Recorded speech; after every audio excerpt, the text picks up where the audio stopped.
اعوذ باللہ من الشیطان الرجیم بسم اللہ الرحمن الرحیم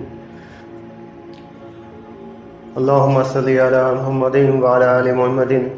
کما صلیت علی ابراہیم وعلی آل ابراہیم انک حمید مجید اللہم بارک علی محمد وعلی آل محمد کما بارکت علی ابراہیم وعلی آل ابراہیم انک حمید مجید رب اشرح لی صدری ویسر لی امری واحلل عقدۃ من لسانی یفقہوا قولی۔ محترم حضرات، السلام علیکم ورحمۃ اللہ وبرکاتہ۔ تو میں عرض کر رہا تھا کہ کلمہ توحید کے معنی ہمیں معلوم ہونا چاہیے، اس کا کیا مطالبہ ہے، کیا تقاضا ہے، وہ ہمیں سمجھنا آنا چاہیے۔ اور اس کے لیے ضروری ہے کہ کلمے میں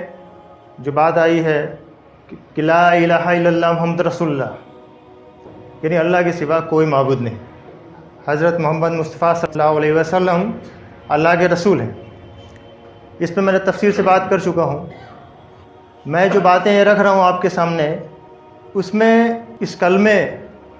کے ان پہلوؤں کو میں رکھنا چاہتا ہوں، اور خاص طور سے اللہ کے رسول حضرت محمد مصطفیٰ صلی اللہ علیہ وسلم نے جو ہمیں تعلیم دی، جو کہ قرآن کی تعلیم کے مطابق، اور جو عمل کر کے ہمیں بتایا، جو سنت ان کی ہیں، اس کو ہم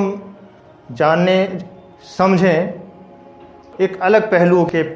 اعتبار سے۔ وہ کیا پہلو ہے؟ اس پر میں نے بات رکھی تھی کہ ایک یہودی عالم جو مائیکل ایچ ہارٹ ہے، جس نے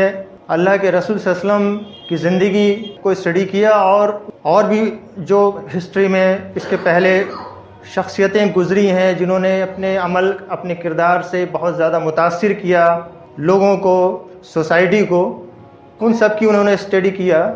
اور ایسے 100 لوگوں کے لیے جو انہوں نے لسٹ فہرست تیار کری، اور اس بنا پر ایک کتاب انہوں نے شائع کی، پبلش کی۔ اس میں سب سے پہلے ٹاپ نمبر پہ، پہلے مقام پر اللہ کے رسول حضرت محمد صلی اللہ علیہ وسلم کو رکھا۔ تو اس نے کن بنا پر ان کو سب سے پہلے نمبر پہ مقام پر رکھا؟ اس میں انہوں نے جو 5 باتیں لی، میں اسی کا ہی ذکر کر رہا تھا۔ یہ وہ باتیں ہیں جو ایک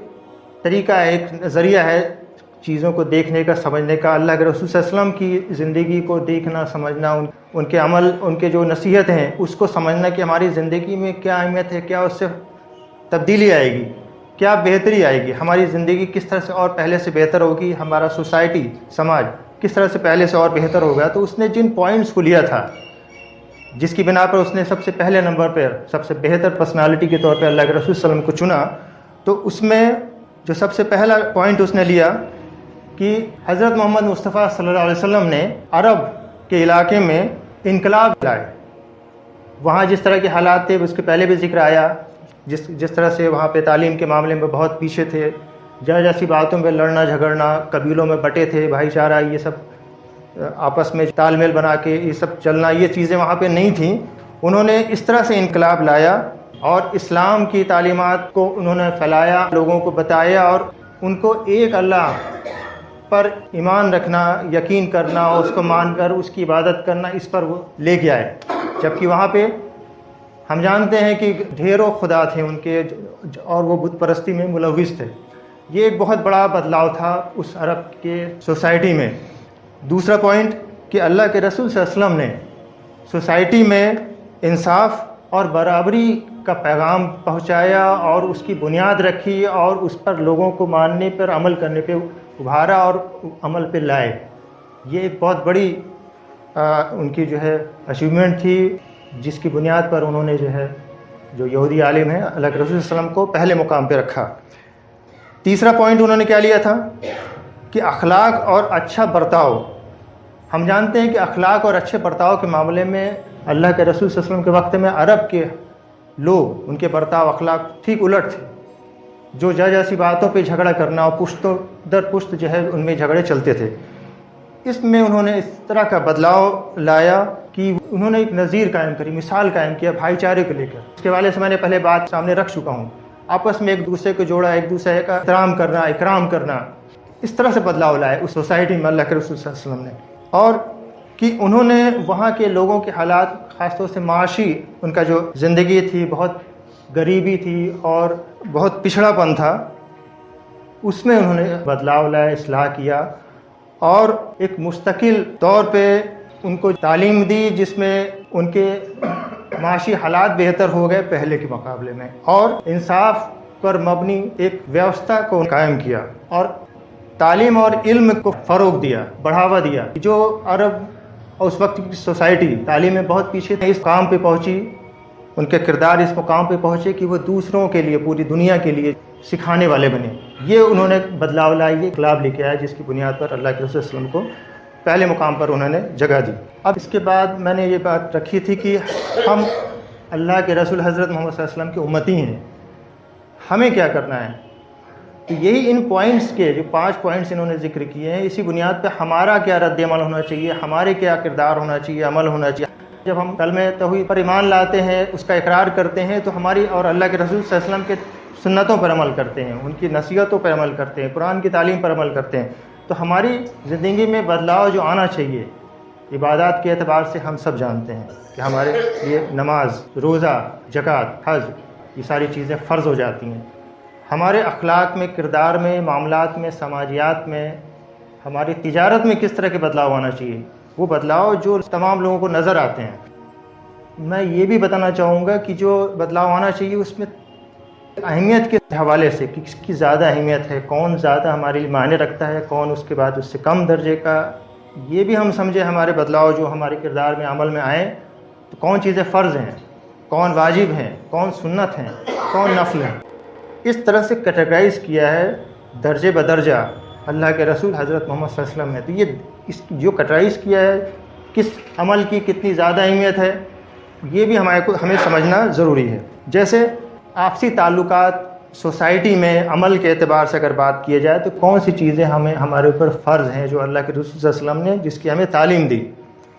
وہ ہے فرض چیزوں میں کہ ہم پڑوسیوں اور اپنی فیملی کے ساتھ اچھا برتاؤ کریں، جس کی تعلیم قرآن کریم میں بھی سورہ النساء میں آیت 36 میں دی گئی ہے کہ اللہ کی عبادت کرو اور اس کے ساتھ کسی کو ساجی مت ٹھہراؤ، اور ماں باپ، رشتہ داروں، یتیموں اور غریبوں کے ساتھ بھلائی کرو۔ اور انصاف اور برابری کے معاملے میں کیا تعلیم دی گئی ہمارے لیے کہ ہم کو سب کے ساتھ انصاف کرنا ہے اور آپس میں برابری کا برتاؤ رکھنا ہے۔ اس میں فرق نہیں کرنا ہے کہ میں اس سے بہتر ہوں یا وہ مجھ سے کمتر ہے، یہ نہیں۔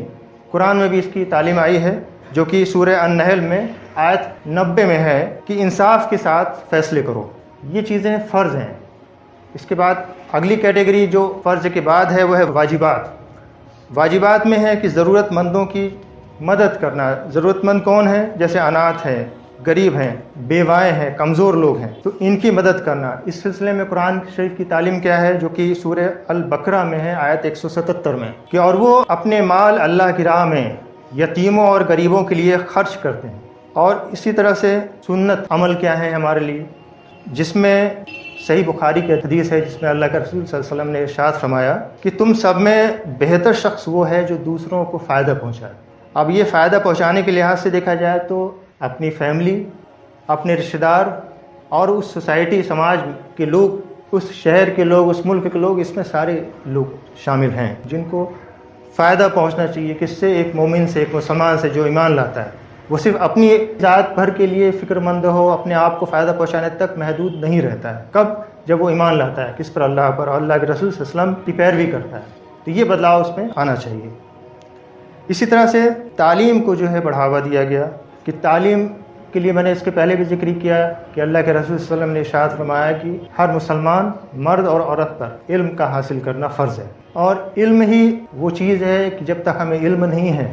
تو ہم اللہ کو نہیں پہچان سکتے۔ علم نہیں ہے تو اللہ کے رسول صلی اللہ علیہ وسلم کی پیروی نہیں کر سکتے، اور تمام معاملے تعلق رکھتی ہیں علم سے۔ تو اس کو فروغ دیا اللہ کے رسول صلی اللہ علیہ وسلم نے، اور یہ ہمارے اندر یہ خصوصیات آنی چاہیے۔ اس کے علاوہ نفل عمل، نفل میں میں ان کا ذکر کر رہا ہوں جو ہمارے معاملات سے تعلق رکھتے ہیں، ہمارے تجارت سے تعلق رکھتے ہیں، انہی چیزوں کو میں یہاں پہ بیان کر رہا ہوں۔ باقی عبادت کے بارے میں کافی کچھ باتیں پہلے بھی آ چکی ہیں۔ تو نفل عمل میں کہ ہم خدمت خلق کے کاموں میں خرچ کریں مالی اعتبار سے، یا ہم جسمانی طور سے بھی اس میں تعاون کریں، جس میں جو غریب ہیں ان کو زکوٰۃ، صدقات کا جو نظام ہے اسلام میں، اس کے ذریعے سے ان کو فائدہ پہنچائیں، مضبوطی دیں۔ اور اب اسی طرح سے معاشی معاملوں میں کیا چیزیں ہیں جو تعلق رکھتی ہیں، ان میں فرضی چیزیں، جیسے قرآن میں ذکر ہے سورہ الذاریات کی آیت 19 میں، جس میں اللہ تعالیٰ نے ارشاد فرمایا کہ اور ان کے مال میں غریبوں اور ضرورت مندوں کا حق ہے، حصہ ہے۔ اسی طرح ایک جگہ اور ارشاد فرمایا سورہ النساء میں آیت 29 میں کہ اے ایمان والو ایک دوسرے کے مال کو ناجائز طریقے سے مت کھاؤ۔ اسی طرح سے واجبات کے درجے پہ جو نصیحت آئی ہے، جس میں قرآن کریم میں اللہ رب العزت نے سورہ البقرہ میں آیت 275 میں ارشاد فرمایا کہ اللہ نے تجارت کو حلال اور سود کو حرام قرار کیا ہے۔ اور اسی طرح سے سنت کے درجے میں جو عمل ہے، جس میں صحیح ترمذی کی حدیث ہے، جس میں اللہ کے رسول صلی اللہ علیہ وسلم نے ارشاد فرمایا کہ ایماندار تاجر قیامت کے دن پیغمبروں اور شہیدوں کے ساتھ ہوں گے، جو تجارت کے وقت میں سچ کہتے ہیں، دھوکہ نہیں دیتے ہیں، بہت زیادہ جو ہے